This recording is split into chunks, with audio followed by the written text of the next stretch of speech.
Yo, what is good, everyone? Welcome to the channel. This is the Fantasy Football Prodigy channel. I don't know if you would call this a podcast or just a video. I'm not sure. But regardless of what you want to call it, welcome. In today's video, my first video on the channel, I'm just going to be recapping a draft that I did on, I think it was September 4th. That was either a Friday or a Saturday, I believe. And I'm just going to go over that. It was a 12-team draft. It's like standard, no PPR. It's a one quarterback league, and then we also start 2 running backs, 2 wide receivers, 1 tight end, 1 flex, and then a kicker and a defense. Very standard, nothing too crazy about it. So I do have the draft on the screen right here. I have hidden it conveniently behind this Word document. What does that say? Subscribe. Oh, yeah, by the way, if you're new, which I'm sure you are because I just made this channel, make sure to subscribe to this channel. Mainly, I have another channel that's like my main channel that I do like gaming stuff, mostly NBA 2K. But I thought I would make this channel as well to do some fantasy football stuff as well because I like football, I like fantasy football, I like sports. I figured why not make a channel to talk about this kind of stuff. So yeah, I think we're about ready to get into this draft here.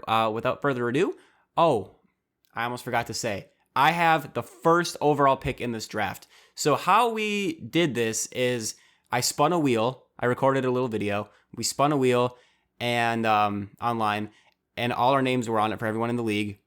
And then, in order of like where your name was picked or whatever. So like we spun the wheel. My name was picked first. So that means I got to pick where I wanted to draft first, right? So I actually picked the first overall pick as my spot because I wanted that Christian McCaffrey.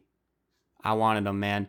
And, I thought about going towards the end of the draft maybe to get like a, 2 good running backs, maybe like a Mixon and Jacobs or someone like that. Maybe if, I don't know. It's hard to say.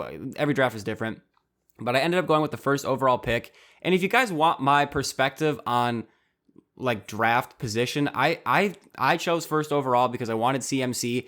And I also noticed that as the draft went on, I did mock drafts. That's important. Make sure you guys are doing mock drafts and stuff before the draft. I mean, draft season is pretty much over, but just for next year, if you didn't do mock drafts this year, make sure you are doing those, guys, because those are very, very helpful. But yeah, I did mock drafts. I liked the first overall pick. So long story short, that's why I did it. So I took Christian McCaffrey, and obviously the third team picked Patrick Mahomes. Again, this is a 1 quarterback league, okay? So that was very surprising. No one expected that. Not a very good pick, in my opinion. Obviously, if you really want Mahomes, like, take him where you feel like you need to. But here's the thing. That wheel I was talking about where we spun, to pick where we got to draft? He was the guy who took Mahomes. He got to pick his spot 6th, okay? And there were a bunch of spots open, like, later in the first round, right? And he still picked 3rd overall for some reason. I don't know why. If he knew he was going to take Mahomes, he should have, at least gone like in the middle of the first round. I don't think Mahomes should go in the first round, and a lot of people don't, just because of the replacement value at quarterback. But that's kind of what happened. So yeah, nothing other than that, it was a pretty standard first round. All right, so I started with probably the best running back in the league. Even though this is not a PPR league, I still think McCaffrey is, the best running back in fantasy. And I think it's the type of thing where he's likely to repeat. It doesn't normally happen, but he was so far ahead of everyone else last year. As long as he stays healthy, I think, it's probably him and Saquon, like, that are gonna, I mean, you never know, but I think it's McCaffrey. So we're moving on to the second round now, and as you can see, I take Chris Carson at the end of the second round. Now, we also see Lamar Jackson go in the second round, which is a little early in my opinion, but, a lot of times if you're in leagues like this, that's what happens, you know what I'm saying? Other than that, nothing too crazy happened. This is kind of where I was saying I wouldn't have minded having, that's how you say that, a later pick. That probably would have been my second choice because, you can get like Mixon and Drake, Eckler and Jacobs. I would have, just something like that. That's always a good combination. But McCaffrey and Carson, I think that's a very good start for your running backs. And, it's kind of weird. I saw Hopkins creeping closer to me. I was like, do I want to pull the trigger on Hopkins? Because he's one of the best talents in the league, going to a new offense. Some say he won't get as many targets as he did in Houston, in Arizona. So it's hard to say. So I got McCaffrey, Carolina Panthers running back. I got Chris Carson, Seattle Seahawks running back. And, Chris Carson is always good when he's not injured, but that's a problem. Can he stay healthy? And if Travis Kelce would have fallen to me, I would have considered taking him, but he didn't. So we're moving on to the third round, and yep, I took a receiver. So when I did my mock drafts, it usually came down to this, right? I would usually take Carson and Connor unless Chris Godwin was there, because I always took McCaffrey. I do like DJ Moore a lot this year, but because I have McCaffrey, I don't necessarily always believe that you want to have different, players on different teams, but especially with 2 picks in your first 3 rounds, I don't want to have that overlap where I have 2 Carolina Panthers. So that's why I didn't even consider DJ Moore, because I had McCaffrey. But as I was saying, in mock drafts I was doing, I usually went Carson and Connor unless Godwin was there. I also considered Kenny Golladay because I think he's going to have a very good season, but I ended up going with Chris Godwin. And if I would have taken Connor, I have 2 injury-prone running backs in Carson and Connor, who have historically had problems with injury. So I didn't really want to deal with that, even though I do like the receivers, especially in like the 4th through 6th rounds. I just thought that Chris Godwin was too good to pass up. And plus, I do have James Conner in my Dynasty League. So I'm in one Dynasty League and I have him. So if he got hurt, I would hate to just have, that type of exposure to a guy that, is very likely to get hurt. I also have Chris Godwin in that league. It's a very good team. I can go over that sometime in a different video. And I can tell you how I built an absolute dynasty. But yeah, I started with 2 good running backs and a very, very good receiver. The rest of the round, Melvin Gordon went a little bit early. I think Gordon and Gurley kind of went a little bit early here. But as you can see, like even in the 3rd round, you have a ton of good receivers. Mark Andrews comes off the board as a 3rd tight end. Moving into the 4th round, this is where I take my 2nd wide receiver in Tyler Lockett.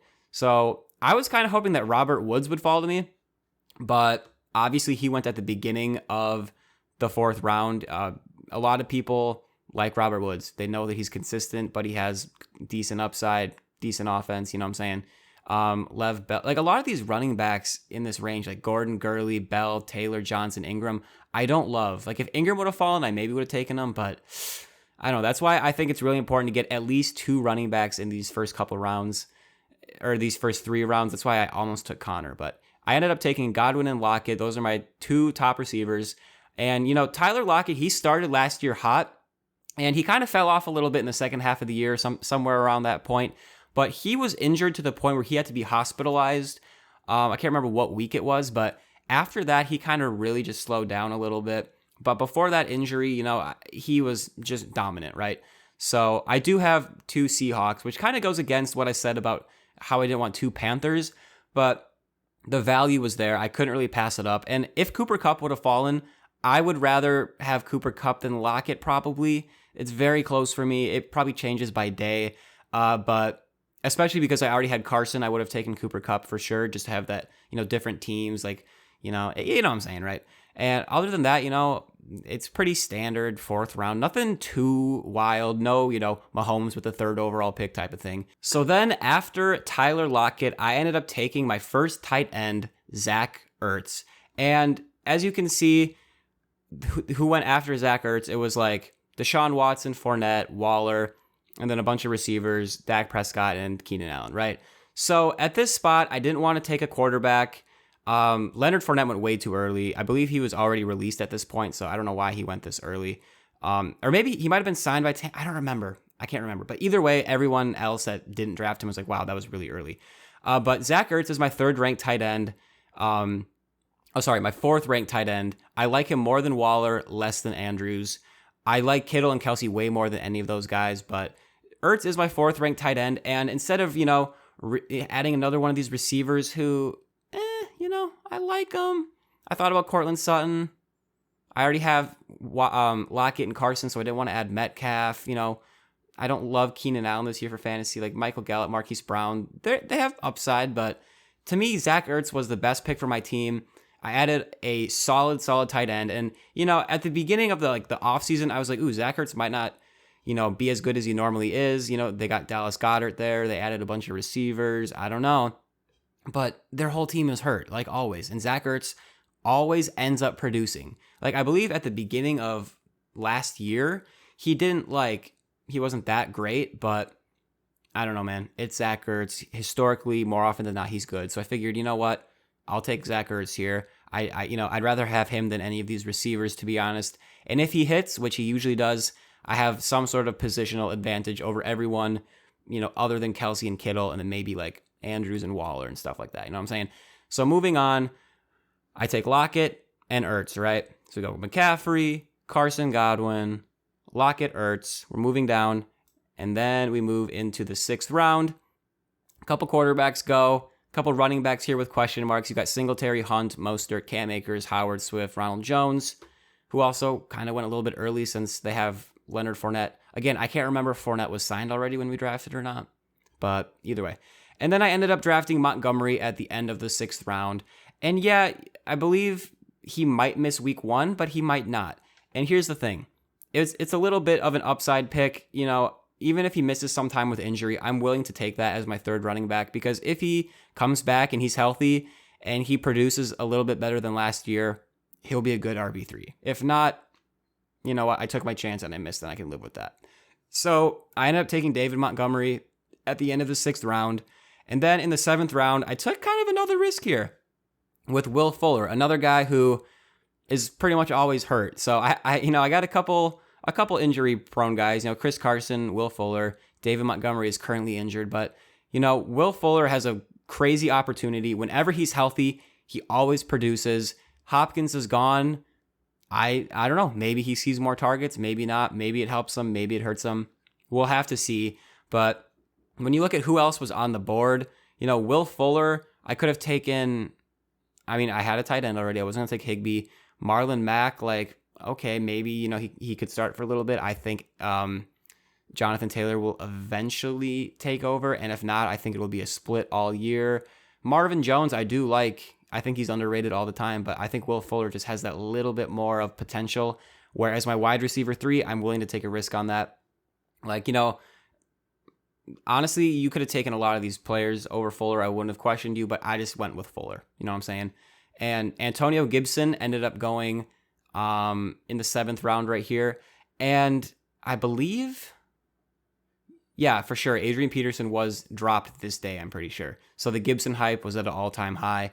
And by the way, I didn't mention this already, but we drafted on NFL.com, and I will show you my team in full after I go through this mock draft board. But when you look at your draft results, they don't show it as a board. It's like a list. So I had to literally draft for all of these teams you see right here. I had to go through and redraft our NFL.com draft the exact same way. So that's how I got this draft board. It was super annoying. I just thought I'd throw that in there. But yeah, so that was the 7th round. Moving on to the 8th round. Oh, and also AJ Green ended up going in the 7th round. That's kind of cool. Kind of notable, I guess. At the end of the 8th round, I end up taking Kerryon Johnson. So at the beginning of the 1st round, you got a few like Crowder and Edelman, just some possession receivers, not a lot of upside. James White, kind of the same sort of deal in the form of a running back. Zach Moss, with Singletary. A lot of people are saying Zach Moss might, be like the traditional starting running back there. So that's a good pick if that works. And then, you got a couple quarterbacks and then a few receivers. And I ended up taking Kerryon Johnson at the end of the 8th. And this is where I think this is a good pick, because I think, especially to start the year, I think Kerryon Johnson will be relevant. Because DeAndre Swift got drafted in the 6th. I think Kerryon Johnson is going to have a role, if not all season, he's going to have a role at least to start the season. So to start off the season, I'm going to be starting McCaffrey and Carson, Godwin and Lockett and Ertz at my starting spots. In my flex, I have the choice between David Montgomery if he's playing, Will Fuller, who typically has explosive games, and also Kerryon Johnson. I could start him probably week 1 and he'll probably do just fine. He'll probably have a decent workload. And, there's upside there because he's a talented running back. He's just always dealing with injury. And at this price, at this draft cost, I think that is a great pick with some upside and also some early season security. My 4th running back will most likely be in some sort of timeshare, but be getting work. I am more than happy to take that. And then moving on to my 9th pick. This was a little bit surprising for me. I took Noah Fant. And the 49ers defense went for some reason. Again, this is not an expert league. So, there's a couple things to note about this league. And also, so we normally have fewer spots than we did this year. This year, because of COVID, we added 2 bench spots. So teams have more flexibility on their own roster. They don't have to be picking people up and stuff.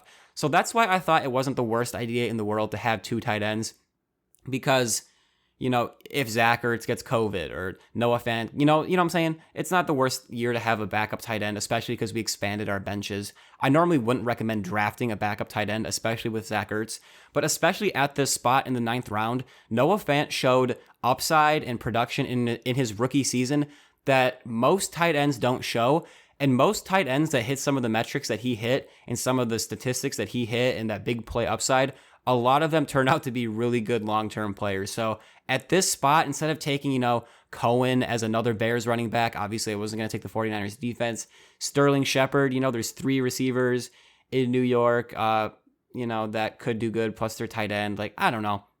Like Jared Cook. Like, I didn't like any of these picks, really. I could have held on to Debo and see if he got healthy. A lot of these running backs I don't love. I already, you know what I'm saying? So I just went with Noah Fant, right?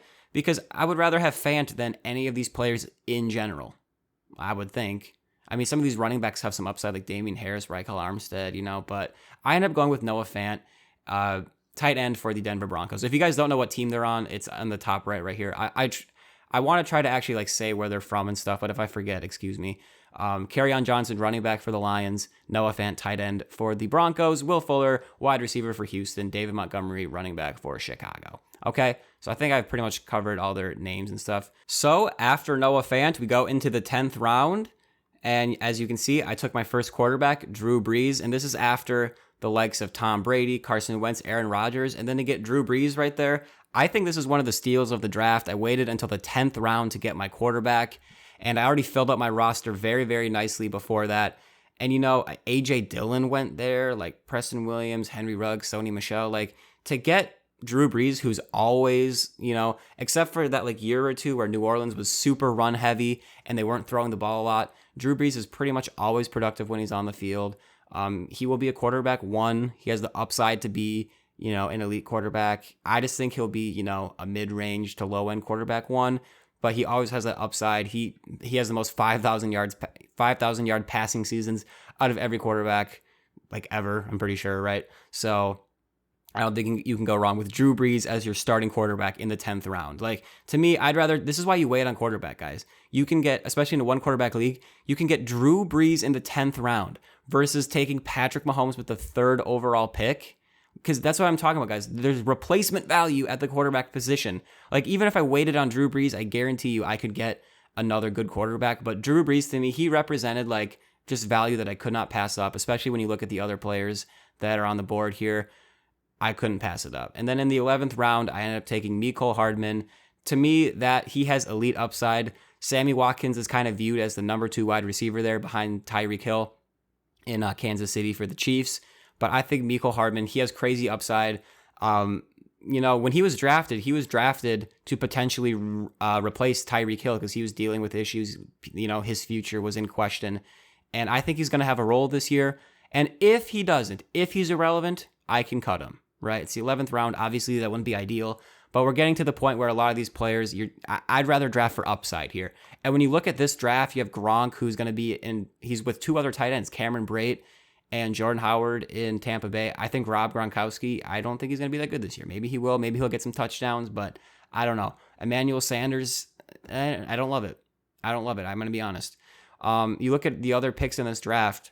I love Deshaun Jackson's value and Latavius Murray's value and Hardman's value. Other than that, Gesicki has some good upside as a tight end.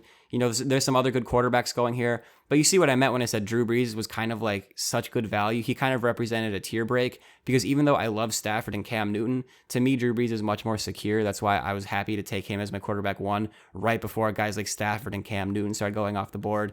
Adrian Peterson, I'm pretty sure, got auto-drafted. He wasn't even on a team at the time. You got a rookie receiver in Justin Jefferson. I'm a Vikings fan, but rookie receiver. I think if any rookie receiver can produce early on, I think it could be Jefferson because he's going to be in a role where I believe he's our wide receiver too because we got rid of Diggs. So yeah, Mecole Hardman, to me, he could be a crazy good receiver or he could be irrelevant, and I'm fine with that. Latavius Murray, especially because when we were drafting, that's when the whole drama with Kamara was going on where people didn't know, was he going to hold out? The team said they were open to trading him. What's going on? Regardless, he's one of the most valuable handcuffs in the league. and he could have standalone value. We'll just have to see. Deshaun Jackson is a guy who I also said I like the value of. He just always produces when he's healthy, right? He's got big play upside. He's just a solid asset to have, right? And then at the end of the 12th round, I end up taking Josh Kelly. And I actually like, value-wise, a lot of the running backs that went here. We see another defense go off the board. I love Edmonds and Madison as good handcuffs who could potentially have standalone value. Obviously, like Dalvin Cook pretty much dominates touches, but he's been known to miss games. Chase Edmonds, I don't think Kenyon Drake is going to get every single touch. So I think Edmonds will have a role. You see McKinnon, who I traded for him in a dynasty league. I think I traded like a 4th or a 3rd round pick for him. I think he'll have a role this year. This isn't a PPR league, but I think he'll still have some sort of value in a standard league. Mike Williams, he might miss I also have him in my dynasty league. That's weird. I keep bringing up dynasty players that I have because I don't know. My dynasty team, I got to go over it sometime. I love it. But he might miss some time to start the season. He might not. But especially with Tyrod Taylor, who I also have on my dynasty team, I don't know. We'll see how that goes. Bryce Love, especially with AP being released, I like that pick because the hype was all on Gibson, who went way, way earlier. I can't even remember. He went way earlier. But Bryce Love might have a role himself. You got Duke Johnson. Duke Johnson might have a role. He might not. He didn't really last year, which was strange. Who knows what the Texans are doing sometimes. Boston Scott, he's very underrated. I think he will have a role in Philadelphia. Obviously, Miles Sanders is going to be the RB1. But Boston Scott, especially in PPR, he's a great late round running back. And if Miles Sanders were to miss time, Boston Scott would be crazy good. MVS, who I also have him in my dynasty league, he could be the wide receiver 2 in Green Bay. And obviously the offense is not as offensively firepowered throwing wise as it once was, but he could still be valuable. And then here, Darrell Williams is the backup most likely to CEH in Kansas City. And then I take the Chargers running back Joshua Kelly. So Eckler is the presumed starter. And then behind him, you have Josh Kelly and Justin Jackson. And those guys, it's hard right now to say who's going to be the backup. I have Justin Jackson in my dynasty league, so I'm hoping that it's him. But regardless of who it is, I'm going to have both of these guys on my roster to start the year. And what I liked about these picks is that I'm pairing 2 guys. One of them should hit, and the one that doesn't hit, I can drop early on in the season. It'll be apparent week 1 who the backup is, who's, you know what I'm saying? It'll be Eckler and one other guy getting work. And if it turns out that they're both getting equal work, neither of them are going to be that valuable most likely. So I have some flexibility there that I can drop one of these players most likely for whichever free agent I want to pick up week 1. That's another thing I like to do at the end of the draft, especially, is draft for upside and draft players who week 1, what their role is. Are they going to be worth keeping, or can you get rid of them right away and add someone off the waiver wire who's going to be good for your team? And then as you see this round, you got some more quarterbacks. Jared Goff, who, again, waiting on quarterback. Jared Goff in the 13th round. Yeah, he had some terrible, terrible games last year, but if you look at the game, like if you take away some of those games where I believe it was like a 4-game stretch or something like that, where he was just so bad.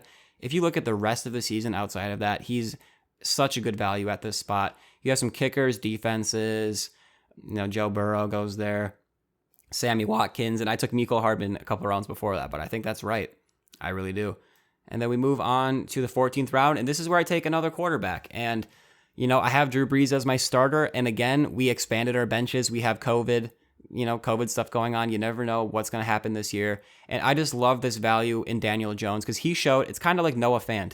2 rookie players last year, Daniel Jones with the Giants, Noah Fant with the Broncos, who had flashes of absolute elite upside. So in the 14th round, even though he's my second quarterback, because he has that upside, because of the COVID stuff, you never know who's going to miss a game. And because it's just great value, I figured I'm going to take him. Because if he hits, I can have 2 great quarterbacks. I can trade one of them. It's just a great asset to have.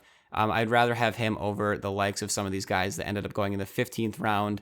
I ended up taking TJ Hawkinson because, he's my 3rd tight end, something I would almost never do. But to me, he's someone that if he had a couple flashes last year, but he had the dropsies. He can't hold onto the ball sometimes. So if he gets that figured out, he was actually a higher prospect than Noah Fant coming into the draft when they were drafted. TJ Hawkinson, tight end for the Detroit Lions. So like with that, again, it's kind of just for upside. Like if he hits, I can trade him. I don't know. I don't love to draft people to trade them, but just because of the value, like, do I want TJ Hawkinson, who has the potential to be a very, very good tight end? Or, I could take James Washington, Naheem Hines, like Jack Doyle. We know what Jack Doyle is, right? Keyshawn Vaughn, like, I don't know. It's a mess in Tampa Bay. Brian Edwards, I loved this pick. That's a guy that I actually almost wish I would have considered taking over Hawkinson, but I don't really regret not taking him. And Brian Edwards being drafted is also an example, guys, of know what platform that you are drafting on, because he was like buried in the player list. Like if you would have just went off the player list on NFL.com, you would never run into Brian Edwards. But this team knew, that he was a target for him, for that owner. And they actually searched him up and they found him and they drafted him. I think that's a great value because I think he'll have a better rookie season than Ruggs. Like, it wouldn't surprise me. But, it's hard to say. Obviously, it's not like a hot take. A lot of people believe that as well. But, also Brian Edwards. I got him in Dynasty. So, yeah, I'd rather have him there than this redraft league. I can't remember which Team 9 was, but yeah, I'm looking at you. All right, moving on. Denzel Mims, a good pick. Oh, and here's one more thing I got to say about this round. Dallas Goedert was available. I considered him instead of TJ Hawkinson because, I have Zach Ertz. But to me, that increases my security because if Ertz gets hurt, Goddard will become one of the best tight ends in the league. He's already skill-wise a very elite tight end. It's just with him and Ertz, they're together. They kind of limit each other's upside sometimes. But I just wanted to that's a hard word to say, differentiate sometimes. And I took TJ Hawkinson. I thought about Goddard. But with this COVID stuff, and if Ertz were to miss time, it's also likely that Goddard would miss time too. Because not only are they on the same team, but they're in the same position group. They're probably together all the time at practice. So if one of them gets COVID, it's not likely, but there's a decent chance that the other one will get it too, right? And then, I just took TJ Hawkinson. That's enough time spent on the 15th round. I ended up taking the Philadelphia defense. You got Chris Herndon. That's a great late round pick. Ayuk I think he'll have a role as a rookie. I really do. Especially if Debo misses some time. Debo, who I also have in my Dynasty League. Moving on. And then we'll just move on here to the 17th round. My last pick of the draft. I took Darrynton Evans, backup running back for the Tennessee Titans. And again, this is just an upside pick. I'm kind of just holding on to him until the start of the season. If something were to happen to Derrick Henry, he immediately becomes probably an RB1, maybe an RB2 at worst. But he's a guy that I can drop if I need to. Because at this round, I'd rather have Darrynton Evans, who's a guy I can just drop and pick someone else up for. Because I still need a kicker, so I can drop him for a kicker if I need to. But like drafting Larry Fitzgerald in the last round, like he's the type of guy where it's like, oh, do I drop Larry Fitzgerald? Like the smart thing to do would probably be, yeah, because he's probably not going to have that great of a year just because Hopkins and Kirk, it's just there's a lot of receivers there and he's getting a little older. Not that he's not an elite player, like, in his career, but it's hard to say. Larry Fitzgerald, you're getting up there. Are you still going to be good? I don't know. But, a guy I'd rather take a guy like Evans here that I'll know, or maybe Tennessee starts splitting work. I don't see it, but what if, you know what I mean? So this is the end of the draft. Nothing too crazy. Some kickers, defenses, a couple receivers. Yeah. McFarland, backup running back for the Steelers, or one of the backup running backs behind Connor. It's hard to say who's going to be the actual backup. And then here is my draft. Here's my team. So again, we'll just go over it quickly. We got Drew Brees as a starting quarterback, McCaffrey and Carson, RB1 and 2, Tyler Lockett and Chris Godwin as my 2 wide receivers, Zach Ertz at tight end, and then at the flex, I can start Fuller, Kerryon Johnson, or David Montgomery, most realistically. If Mecole Hardman turns into something, maybe he'll occupy that spot. One of these backup running backs for the Chargers might be good. And then I got Daniel Jones as a backup quarterback. Again, I don't want to see it in the comments. I understand the idea of not drafting more than one quarterback or not drafting more than one tight end other than Ertz. Or sorry, when you have a locked in tight end one like Zach Ertz. But just the way the draft played out, I didn't stick to that idea. I almost always do, but I couldn't deny Daniel Jones and his upside where I drafted him. Same with Noah Fant and TJ Hawkinson. And you know what, guys? I can drop them. I can pick someone else up, and it won't be that big of a deal. So, yeah, this is my team. In my opinion, I have the best team in the league. I don't always say that. I'm not the type of guy that always says that, too. Like, a lot of times, I'll finish a draft and I'll say, wow, I hate this team. And this team, in my opinion, like, it's hard. I love it. I love it. I really do. I mean, we'll go through it really quickly here. Like, Drew Brees, he's going to be a good quarterback. You know what? And if he's not, I drafted him in the 10th round, and it's not the end of the world because you can always find quarterback production on the waiver wire. Christian McCaffrey, projected RB1. You know, you can say, oh, I think Saquon Barkley is going to be better. Oh, I think Ezekiel Elliott, Dalvin Cook. You know what? And that's fine. But look at the numbers. McCaffrey, he's up here. Everyone else is here. That's why I took the first overall pick, right? Even in the standard league. You got Chris Carson as your RB2. That's probably the biggest question mark because he has, you know, a history of injury problems. But if he stays healthy, he's going to be good. He's going to be at least a low-end RB1, high-end RB2, right? And that's what I'm looking for as my RB2. Because there's so running backs go off the board quickly, you know what I'm saying? Tyler Lockett and Chris Godwin, you know, they're most likely going to be good. I could see, you know, Godwin finish as very high as a receiver. Is he 2 or 3 or 4 last year? Depends on your format, I guess. But, you know, new quarterback and Tom Brady. Obviously, Jameis Winston was chucking the ball all over, but it worked for fantasy. You know, maybe Tom Brady will be better for Godwin. Maybe he'll be worse. We'll have to see. But regardless, I got Godwin in Dynasty. I got him in this league. I got him in my heart, bro. I think he's going to have a good year. Tyler Lockett, I think he's just a solid, stable wide receiver 1 who has weekly upside. Like he has, you know, he can get in the end zone. He's a deep threat, and he's more secure than people realize. He really is. He's more consistent than people realize. He got hurt, man. He got hurt last year, and that happens to a lot of players, right? So locked and loaded wide receiver 1, high end wide receiver 2 at the worst, in my opinion, pending injury. Zach Ertz, after the draft, I was talking to the people who were at the draft, and they're like, oh, yeah, I like your team, but Zach Ertz is your tight end. I don't love him. Listen. He's not Kelsey. He's not Kittle. But where I drafted him, I love Zach Ertz as my tight end, bro. I'd rather have him than, like, Jared Cook or something like that. You know what I mean? It's just like, yeah, Zach Ertz is fine. And then the flex, you know, you got Fuller. I already went through this, guys. You got a few players there, Fuller, Carry-On, Montgomery, who should be in contention for my flex right out of the gate. And then you got a couple players with some upside as well. And then again, I have players on my team that I can cut. Evans, the Chargers running back that isn't good to start the year. I can cut either of these tight ends. I don't want to cut Noah Fant because I drafted him in the 9th round, but if I need to, I will. I think he's going to have such a good year, though. That's why I ended up taking him as another tight end. So yeah, it's a little bit of a different type of year just because of our expanded bench, and we're planning for unexpected missed games with the Rona.